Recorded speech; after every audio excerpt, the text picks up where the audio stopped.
Nous sommes de retour dans cette édition du 10 septembre 2024 de votre quotidienne consacrée à l'actualité des marchés financiers. Nous sommes en direct et désormais il est l'heure de retrouver Hervé Dupré. Bonjour Hervé. Bonjour Jonathan.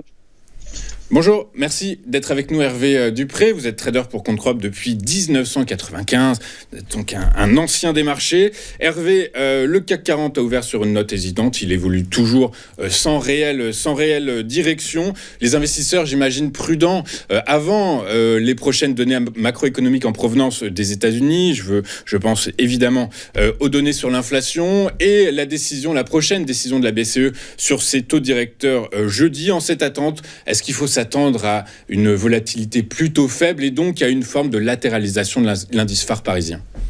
Écoutez, comme je le disais la semaine dernière, lorsque nous étions autour de 7650, 7680, après la grosse reprise de 10% du mois d'août, il était légitime d'avoir une respiration.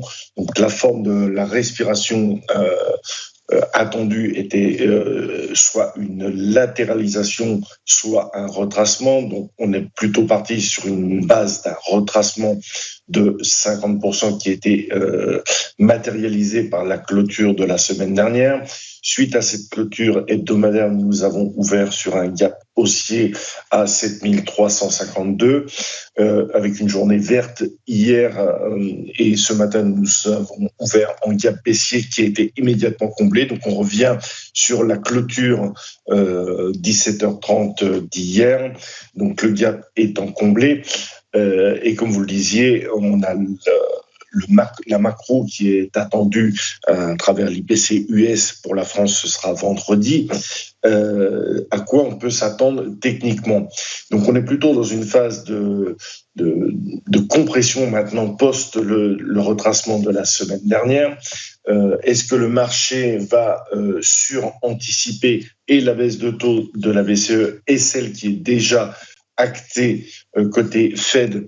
En revanche, je pense qu'il reste encore des données qui vont être scrutées par la Fed pour la quantification quant à leur baisse de taux, s'il est de 25 ou 50 points de base, ce qui nous amène à avoir un potentiel range journalier entre 7352 et 7500. La première target a été tapée à l'instant. Comme je le disais, c'était la clôture d'hier. Est-ce qu'on aura suffisamment de jus pour monter à 7476, voire 7500 dans la foulée? C'est probable et je ne pense pas qu'en l'état, le marché puisse aller plus haut avant demain. Donc, on reste très attentif, évidemment, aux clôtures de marché journaliers, à savoir que le matin est toujours plutôt faible en termes de volume sans la présence des US. Et évidemment, on suit de très près comment le marché US se projette déjà à une semaine cruciale qui est la semaine prochaine pour la décision de la Fed.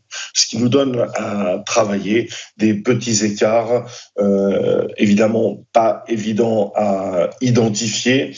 Donc ce matin, j'ai plutôt acheté 7415 avec un TP, il a pris à l'instant et on protège ses positions en attendant d'avoir une plus grande visibilité et un retour, comme vous le disiez, de la volatilité.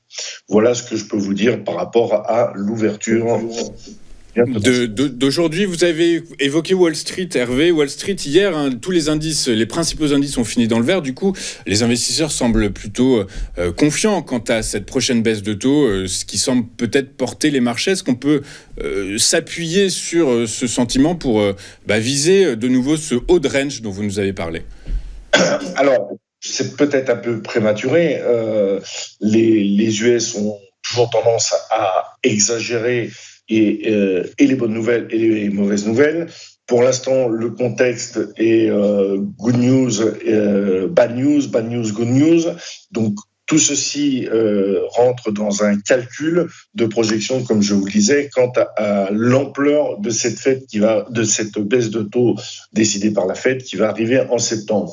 Les 25 points de base sont d'ores et déjà actés. Maintenant, Et reste à savoir si la Fed ne franchira pas le pas directement compte tenu notamment des données sur l'emploi pour monter à 50 points de base de manière à un petit peu anticiper un ralentissement économique outre-Atlantique, ce qui apporterait une certaine souplesse et donc un petit peu plus de confiance pour la fin d'année, à savoir que nous avons aussi la partie géopolitique qui va rentrer en ligne de compte.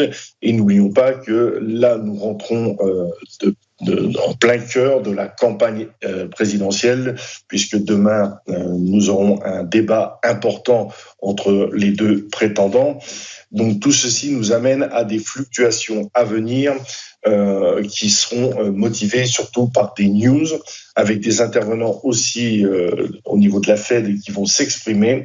Donc on reste plutôt très attentif. Évidemment, en l'état actuel, pour ce qui est du CAC, il n'est pas encore envisageable de réattaquer et de dépasser les 7653 pour revenir au contact des 7009. Il nous faut un petit peu plus de gasoline, entre guillemets, pour envisager plus haut. On peut encore avoir une certaine fluctuation. Je dirais que l'important serait de ne pas refranchir trop sous les 7280, 7276, où là, le sentiment commencerait réellement à s'inverser. On n'oublie pas aussi que côté français, nous avons notre politique où il y a encore des informations qui devraient tomber quant à la composition du gouvernement, à savoir si c'est plutôt de nature à rassurer par rapport à l'établissement du budget 2025 pour la France ou plutôt à porter de l'inquiétude.